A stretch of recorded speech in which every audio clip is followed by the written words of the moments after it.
What's going on, guys? SargeantsTechTips. Welcome to another video on my channel. I'm actually in the local computer shop. I have been going to this shop for probably years now. I'm actually downstairs, and I'm going to be showing you how to remove a disk drive from an older MacBook. I think this is probably about a 2009 to 2010 MacBook. Not a Pro, it's just a MacBook. That's how old it is. Now, the thing you will need is a flathead screwdriver and a Phillips. That's the only thing you're going to need. And I'm just going to use this to remove the battery because it's kind of a pain in the ass. I'm going to do my best on holding the camera. It's going to be a little more difficult for me, but I'm going to try to do some more videos like this where I'm just showing you how to do stuff, and then I'm going to start doing videos on actual devices. I might do a video on installing macOS Snow Leopard to this device, but I can go ahead and turn the camera on and show you what it looks like.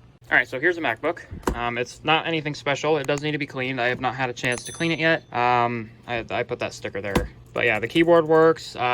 These buttons do not work at all, but that's fine because I have a mouse and the dongle's right there. So what you need to do first is obviously turn it off. I don't know why I said first like that. Just make sure it's off, shut it down completely, and then you see this here. What you want to do is you want to go ahead and just turn this that way, and then you should see the battery pop up. Now, another thing you can check while you're down here is click this button, battery's fully charged. Not that you really need to know that information. So you see here, it's gonna have a diagram, so you guys don't really have to follow the video, but if you go here, you can see all these screws, and you will just need a regular Phillips. This is just a little phone repair kit, and it works. So what you're gonna do is you're gonna go ahead and remove all 3 of these screws. There isn't that many.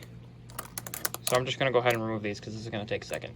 Alrighty guys, so after you remove, they don't remove fully, but after you unscrew all 3 of those screws, this should just pop right out.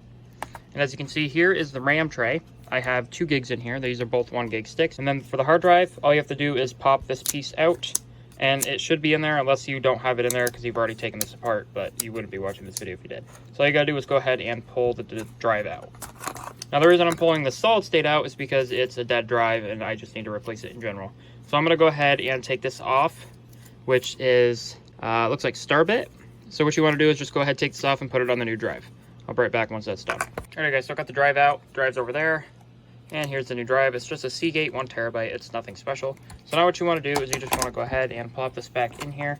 I usually just leave this folded under, that way you don't have to worry about it.